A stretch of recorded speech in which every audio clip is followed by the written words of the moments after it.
All right, so I'm going to get started. So basically, this is my first ever live. I've never really done one before, so just bear with me. This is Coffee with Pastor Jason, and this is going to be a regular Sunday thing. Hopefully, it'll be pretty positive, and you guys will be encouraged by it. That's my main aim, to make sure you guys are encouraged. And today I'm basically going to talk about our current situation as a county, as a town, as a country, and also give some hope into that. So let's begin. So I've called it the beginning of the story. So the thing is, COVID-19 is no longer a news story. It's no longer something that we're seeing in China. It's no longer something that you're just watching in the news. It's something that is very much in our lives right now. I myself have recently recovered from COVID-19, and it was rough. I'm not going to lie. There was one point where my wife had to call an ambulance on day 5 of COVID-19. And the thing was, I was actually feeling like I couldn't breathe, and it was like someone was filling up my lungs with water. And I just couldn't breathe, and I blacked out. And the ambulance came, and they were giving me some treatment, and I came round eventually. But at one point, they were going to rush me to hospital. And they said to my wife, like, you're not going to be able to see him or talk to him whilst he goes into hospital. And then I just started to respond to what they were doing. My body started to respond to what the doctor was doing. And eventually he said, actually, you can stay at home. And I began to recover. But as I began to recover, a family member of mine, my aunt, who I'm close to, she got the virus, and she was rushed into hospital, and within 48 hours, she died. And so these past 3 weeks, 4 weeks have been an absolute emotional roller coaster for myself and my family as we've gone through this. And the hurt and the pain of losing a loved one, especially when there wasn't anything really wrong with her. She did have underlying health conditions, but nothing that stopped her life from actually, continuing. She was normal as every day. There was nothing really too wrong with her. And the thing is, this is not just a news story anymore. It's our lives. COVID-19 is real life, and it is affecting us all. And so today, I just wanted to ask you guys, what's your COVID-19 story? Do any of you have a COVID-19 story? If you do, just could you put a thumbs up in the comments, or if you want to write something in the comments, that would be great. I'd love to hear of your COVID-19 story.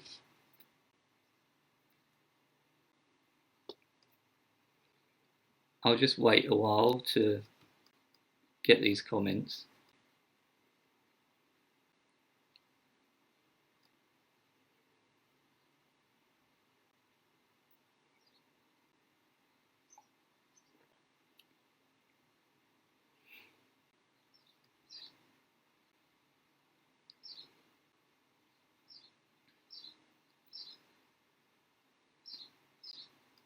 So if you have a COVID-19 story, please just put a thumb up, or a hand, or anything just in the comments. I'd love to, just know about you, and that you guys are going through this as well.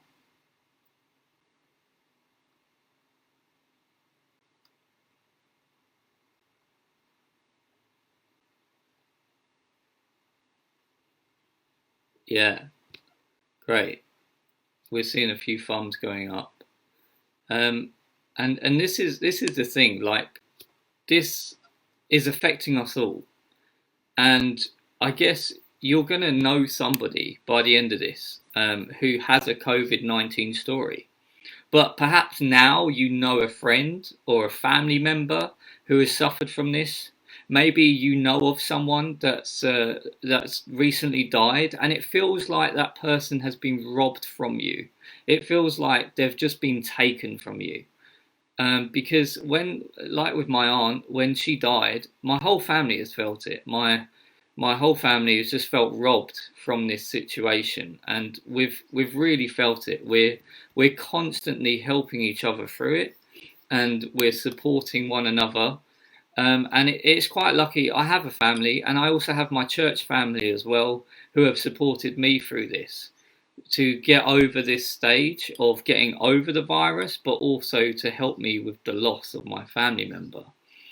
And the thing is, right now, as a country, as individuals, as a town and a county, we are living in fear. You can see it. You can see the fear that we're living in. It's on your news, and you can see it when you're watching it, and it's felt.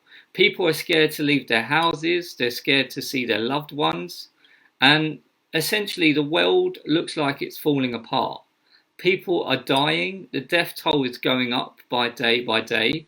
Last news thing, I don't watch it too often now, but I watched it on Friday evening, and the last news thing that I watched, it was 900 deaths that day, and I just thought, wow.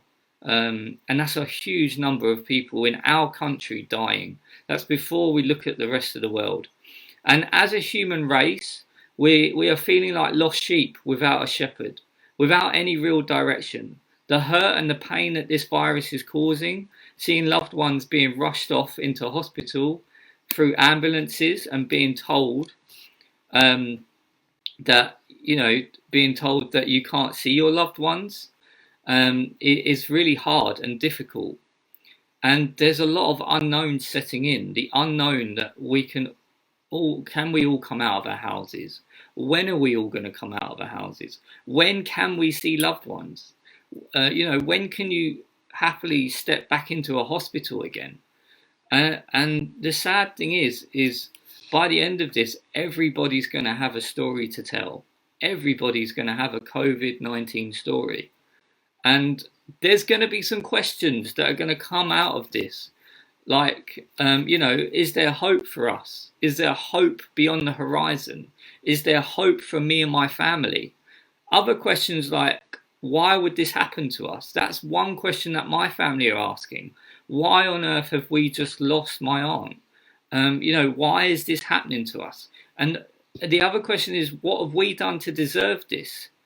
And after all of that, once you've kind of got your head around those questions, you do start asking, especially in the moments that I was suffocating. I believe in God and I believe in Jesus. And so I was prepared for that. But there is got to be a question that if or hopefully that doesn't happen to you, but if it does, is there a God, looking after you?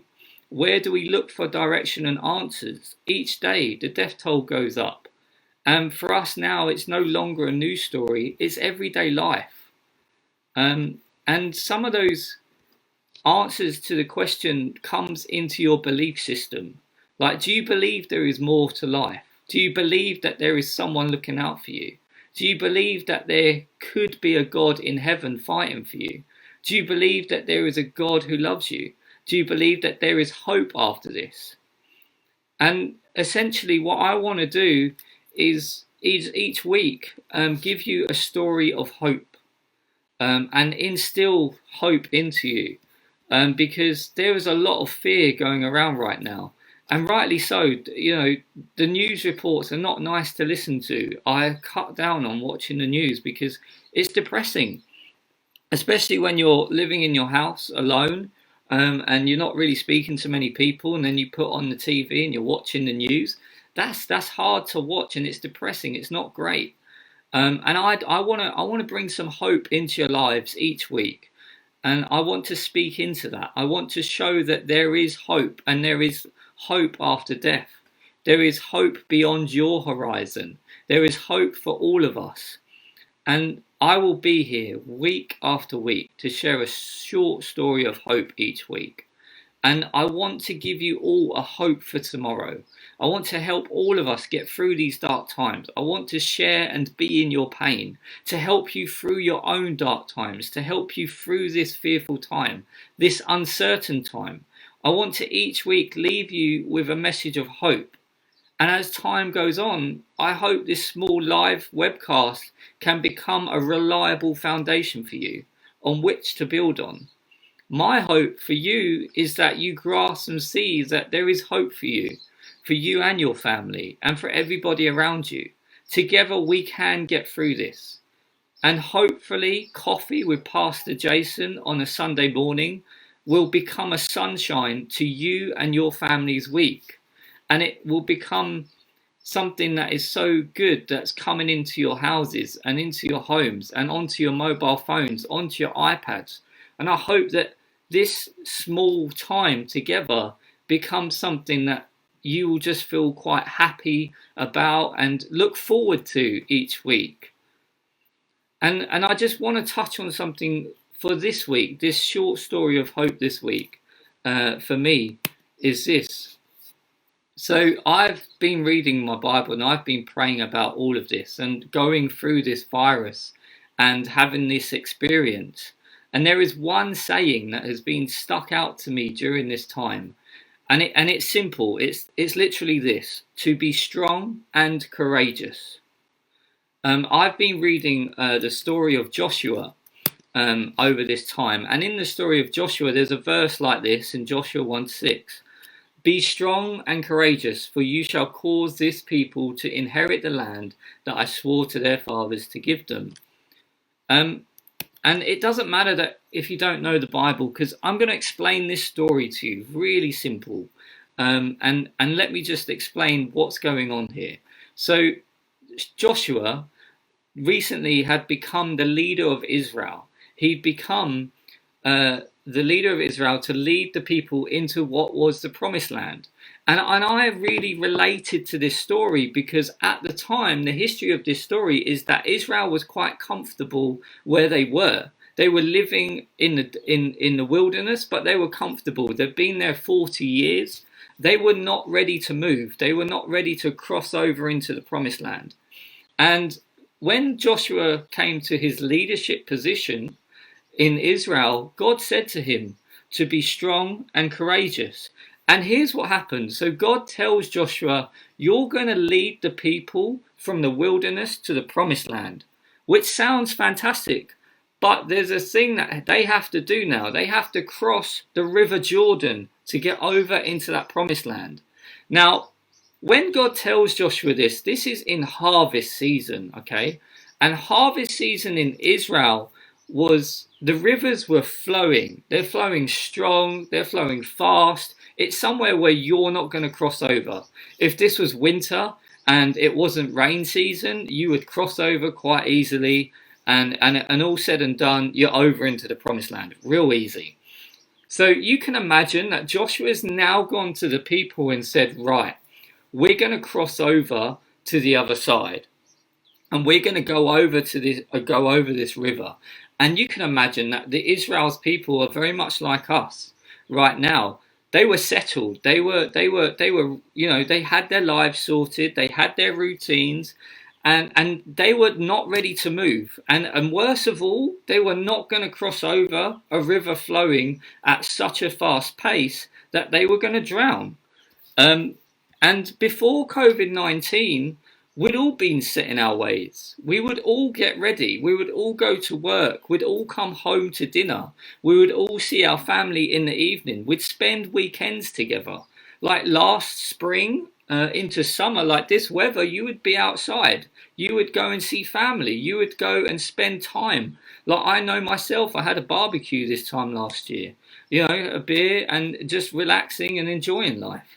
But that's not what is going on now. It feels very unsettled, and we are very much like the Israelites in this story. So Joshua tells the people that we're crossing over the river. Now, as the priests were lifting up what is known at this time as the Ark of God, they were approaching the river, and the river was still flowing. God hadn't stopped the river from flowing. And so they went and they put their foot in the water, and then the river stopped flowing. It took such great faith for them to put their feet into the water for the river to stop flowing. And that's the point here, because when I had these symptoms of COVID-19, it felt like my lungs were being filled with water. It felt like I was drowning. And when I read this story whilst going through this season, I really related to it. And I really thought, wow, the fear that was inside of me would have been with these Israelites as they crossed over the river. And they would have been thinking, there is no way we're making it out of this. But here's the thing, right? As they hit the river, God makes the river stop and it dries up. And then they cross over into the promised land. And the whole of Israel follows Joshua over the river into the promised land. And they make it over. And it is a happy ending because the whole of Israel make it over. The priests leave the river at last. And then the river is restored. And as if nothing had happened. And I believe that right now, God is saying to all of us, be strong and courageous. And he's leading us through this time. He's leading us through this period, in this season, where it feels so unsettling. It feels so weird to be in. But God is saying, be strong and courageous. And so this is my hope for you. My hope for you is that you guys get this and you see this. And you see, in the Bible, it says 33 times, God says to the people over the course of the Bible, be strong and courageous. And then how many times does someone have to say, be strong and courageous to you for you to understand it? From the beginning of the Bible to the end, starting with Adam and then Moses and Abraham. And then we had Joshua, where God told him to be strong and courageous, all the way through into Jesus. And even Jesus says to his own disciples, do not fear, be strong and courageous, for I am with you. Right? And then the disciples tell people as well to be strong and courageous. It's something that is echoed through the Bible. And it's something that can echo into your lives right now. To basically be strong and courageous. And I understand that right now, many people that do not believe in God are probably saying this virus is from God. Or if there was a God, why is all this death being caused? And to be honest, I've mentioned the Bible now, and I bet some people have dropped off the live call because you mentioned the Bible, you mentioned Jesus. People are like, what? No way. And the thing is, my answer to these questions of, is this virus from God? Or, if there is a God, why is all this suffering being caused?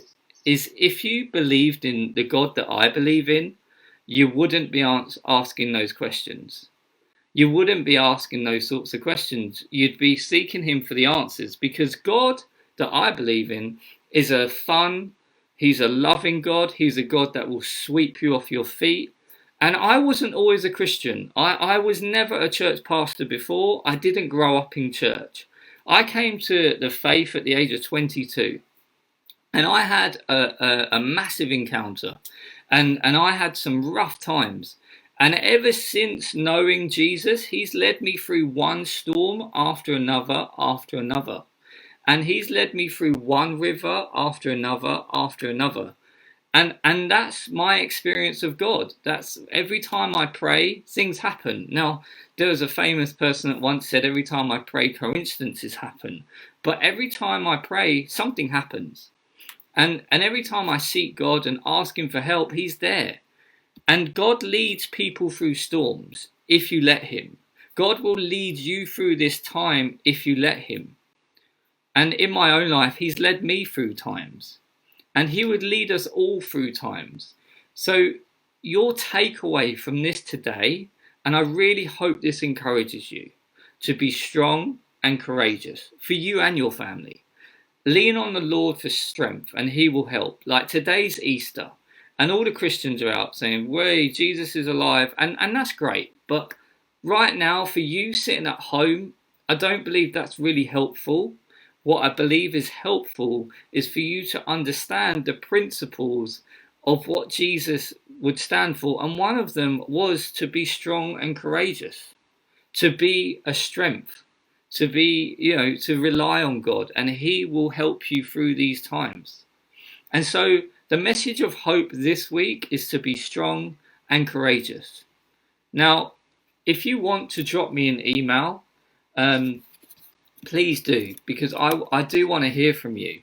And my email is pastorjason@recchurch.co.uk. That's pastorjason@recchurch.co.uk. And I just want to hear from you because I'd like to pray for you. And I'd like to, sit with you in your pain and sit with you through this and just be with you. And that's my heart. I'm not here to preach. I'm not here to Bible bash over you. I'm not here to judge. No one's judging. I'm just here to help and be with you through this time.